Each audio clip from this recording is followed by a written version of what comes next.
Arsi salam kepada pakmu. Jangan lupa salam kepada pakmu. Assalamualaikum warahmatullahi wabarakatuh.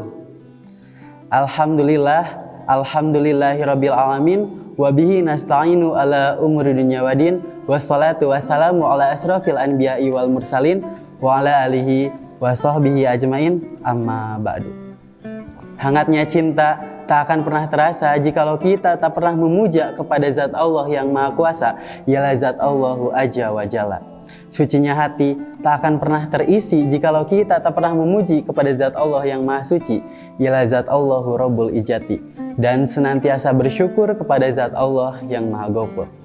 Salawat berserta salam semoga tetap tercurah limpahkan kepada baginda kita, Habib tertinggi, Panglima termulia anti durhaka, yang mana telah membedakan mana alkohol, mana teh botol, mana arak, mana teh kotak, mana meja perjudian, mana meja pengajian, yakni Habibana wa Nabiyana Kanjeng Nabi besar Muhammad Sallallahu Alaihi Wasallam, kepada keluarganya, sahabatnya, tabi'in dan tabiatnya, mudah-mudahan sampai kepada kita selaku umatnya. Amin ya Allah ya Rabbal Alamin. Teman-teman semua yang saya hormati dan pastinya insya Allah dimuliakan oleh Allah Subhanahu wa Ta'ala, pada kesempatan yang sangat berbahagia ini izinkan saya menyampaikan sebuah materi yang berjudul memperbanyak mengucap kalimah la haula wala quwata illa billah.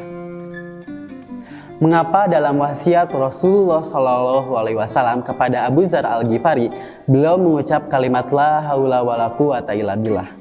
Hal ini tiada lain adalah untuk mengingatkan kita bahwasanya sudah semestinya kita meyakini bahwa apa yang kita lakukan semata-mata terjadi karena kehendak Allah Subhanahu wa Ta'ala.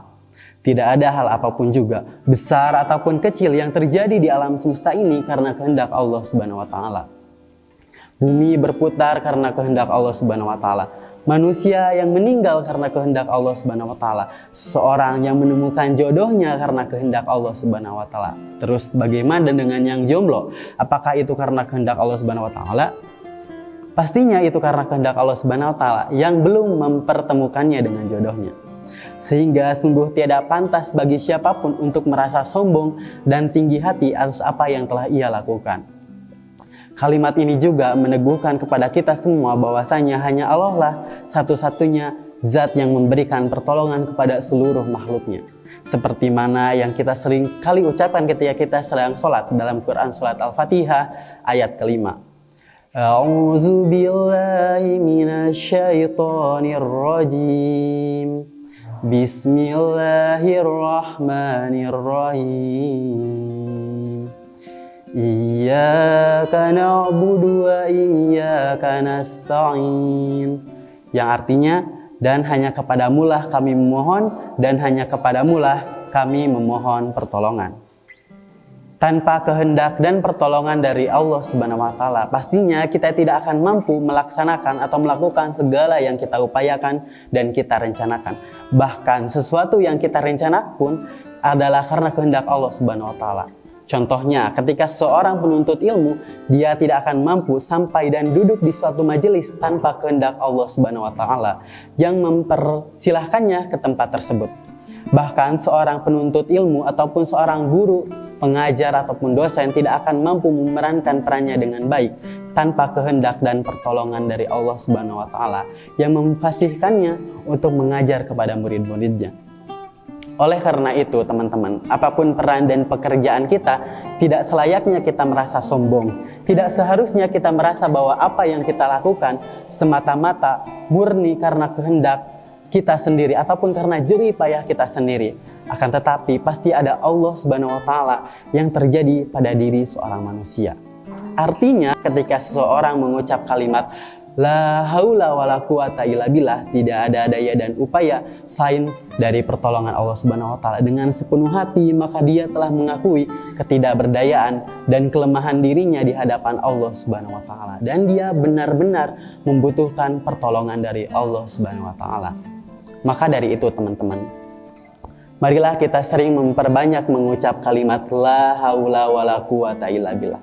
Ketika kita akan tidur, marilah kita mengucap kalimat la haula wala quwata illa billah. Ketika kita akan bangun tidur ataupun ketika kita memiliki waktu senggang, marilah kita mengucap kalimat la haula wala quwata illa billah.